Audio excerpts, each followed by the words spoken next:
काँगो आणि शेजारील युगांडामध्ये आता इबोलाचा मोठा उद्रेक झालाय। इबोलाचे 300 पेक्षा अधिक संशयित रुग्ण सापडलेले आहेत। इबोलामुळे 88 जणांचा मृत्यू झालाय। नमस्कार मित्रांनो, इबोलामुळे ग्लोबल हेल्थ इमर्जन्सी लागू करण्यात आलेली आहे।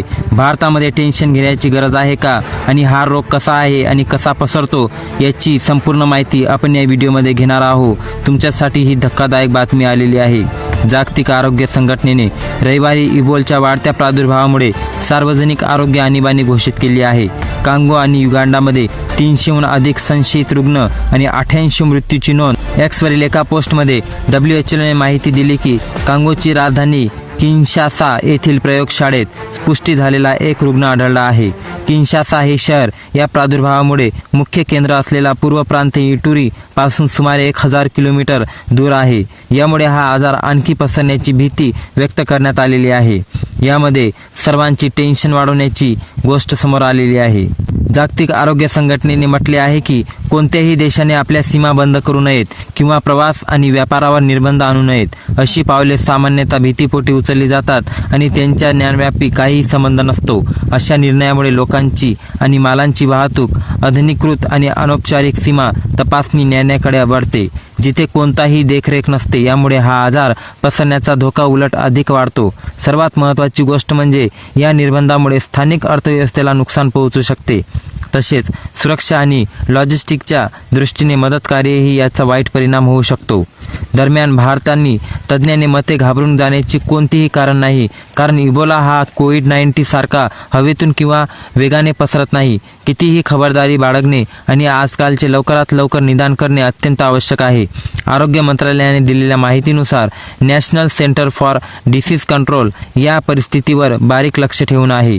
2014 मध्ये पॉझिटिव्ह आढळलेल्या एका आंतरराष्ट्रीय प्रवाशाचा अपवाद वगळता भारतात आतापर्यंत इबोलाचा एकही रुग्ण आढळलेला नाही, असेही मंत्रालयाने स्पष्ट केले।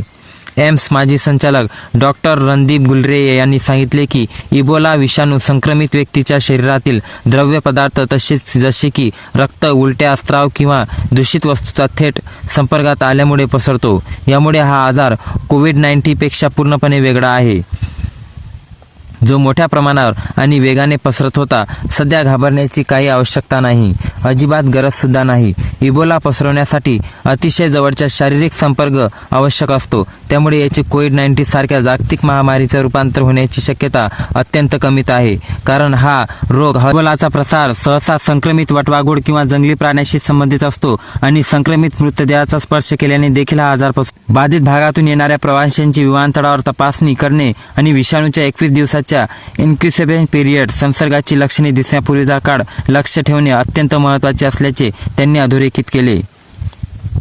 एम्समधील मेडिसिनचे प्राध्यापक डॉक्टर नीरज निश्चल म्हणाले की एकूण भारताला असलेला धोका कमी आहे, परंतु आजच्या एकमेकांशी जोडलेल्या जगात असंसर्गजन्य आजारांचा प्रसार खरोखरच केवळ एका किमान प्रवासाच्या अंतरावर आहे। विमानतळावरील देखरेख, प्रवासादरम्यान तपासणी आणि आपत्कालीन प्रतिसाद यंत्रणेचा महत्त्वाचा आहे।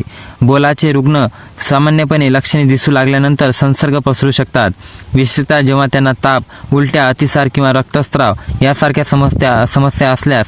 इबोलाची सुरुवातीला लक्षणे ही इतर सामान्य व्हायरल आजारासारखीच असतात। म्हणूनच या आजाराचा अचूक शोध घेण्यासाठी रुग्णांचा प्रवास आणि तो कोणाच्या संपर्कात आला होता याची माहिती असणे अत्यंत आवश्यक ठरते।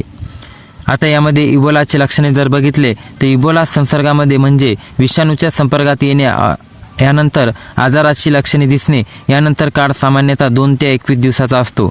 हा आजार सहसा अचानक सुरू होतो। यामध्ये ताप, थकवा, अशक्तपणा, स्नायू दुखणे, डोकेदुखी आणि घसा खवखवणे यासारखी लक्षणे दिसतात। आजार वाढतो तसे रुग्णांना उलट्या, अतिसार, पोटदुखी, त्वचेवर पुरळ उठणे आणि किडनी किंवा लिव्हर नीटसारख्या करणे अशा समस्या उद्भवू शकतात। गंभीर प्रकरणामध्ये शरीराच्या आतून आणि बाहेरून रक्तस्राव होऊ शकतो। यामध्ये उलटी आणि शौचालय, रक्त येणे, नाक, हिरड्या किंवा योनीतून रक्तस्राव होणे समाविष्ट आहे। जे लोक इबोलातून बरे होतात त्यांना प्रदीर्घ काळ आरोग्याच्या समस्या भेडसावू शकतात। यामध्ये सतत थकवा जाणवणे, डोकेदुखी, स्नायू आणि सांधेदुखी। सध्या भारताला काही घाबरण्याची आवश्यकता नाही, परंतु इबोलाचे रुग्ण भारतामध्ये पोहोचल्यास लवकरात लवकर हा संसर्गजन्य रोग पसरू शकतो। तरी जास्तीत जास्त आपली नीट काळजी घ्या, आपल्या आरोग्याची काळजी घ्या आणि येणाऱ्या व्हिडिओसाठी सबस्क्राईब नक्की करा।